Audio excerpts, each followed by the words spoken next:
女孩下课睡觉遭同学偷拍，接着便用 AI 技术将她的脸 P 在了不堪入目的照片上，逼迫对方听从自己的命令。她不知道这次惹到了一群不能惹的人。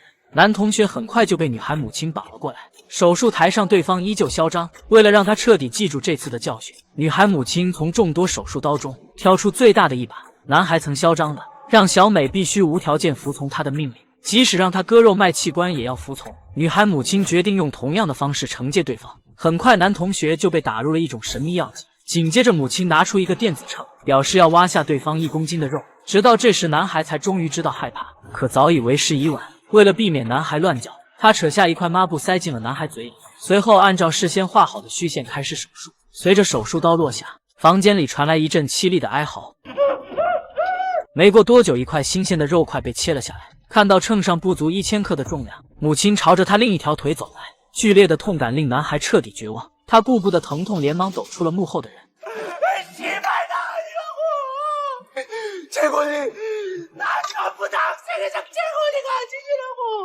原来这一切都是学生会长阿坤捣的鬼，所有不堪入目的照片都是他亲自制作传播的，而男同学只是他操控的傀儡。闻言，母亲这才停下了手中的动作。既然男孩不是真正的幕后黑手，他决定将切下来的肉缝合回男孩的腿上。看着腿上渗人的伤口，男孩最终还是被吓晕了过去。次日一早，女人亲自推着轮椅将惊魂未定的男孩送到了他的父亲面前。见到父亲，男孩瞬间情绪失控，慌忙露出大腿上的伤痕。可在父亲眼里，他腿上完好无损。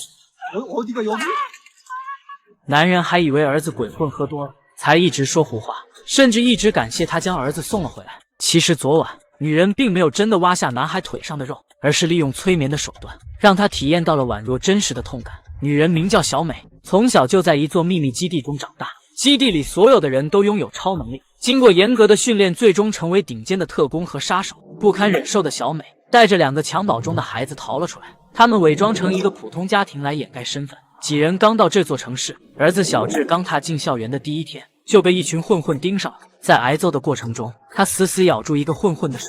领头男孩看到这种情况，一脚将2人分开。看着在地上哀嚎的小智，领头的男孩嚣张地警告他来日方长。可谁知混混刚一离开，小智仿佛就满血复活了，兴奋地开始手舞足蹈。原来一家人来定居的前1天，母亲小美就特意嘱咐小智和妹妹，在学校千万不要惹麻烦，如果2人表现出色，就可以考虑给他们买智能手机和笔记本电脑，如果实在是忍不下去，就将人带回家里，由母亲小美亲自解决。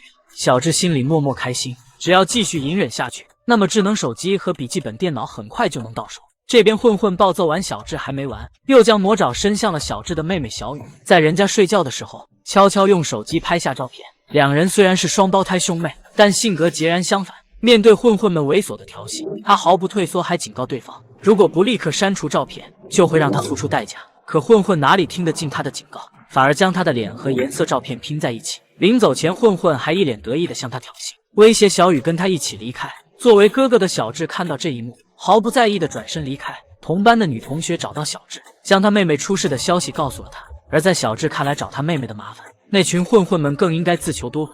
但女同学却十分担心，将手机拿给小智看。原来女同学也被混混们制作了照片，他们利用这些照片威胁女孩们进行颜色直播，替他们赚钱，甚至还会逼迫他们用身体挣钱。可混混怎么也不会想到，今天踢到了铁板。面对几人的威胁，小雨丝毫没有畏惧，反而礼貌地让对方先出手。한두 대 정도는 뭐 먼저 맞아줄 수도 있어. 어우 무섭다. 남자가 쪽팔리게 어떻게 여자를 때리냐. 빨려나.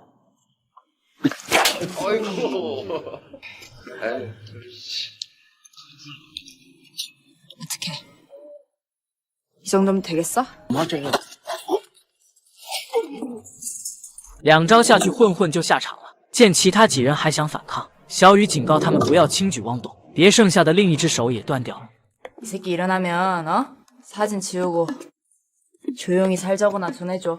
哪知几人不知死活，还想动手，一招下去，小雨就废了对方的另一只手。此时小智也赶到了现场，阻止妹妹继续冲动下去。为了避免日后更多的麻烦，小智瞬间想起了母亲说过的话，如果遇到麻烦就将其带回家。2人也不负众望，将混混带了回去。小美了解完混混的种种恶行，决定让他来个终生难忘的教训，这才有了开头的一幕。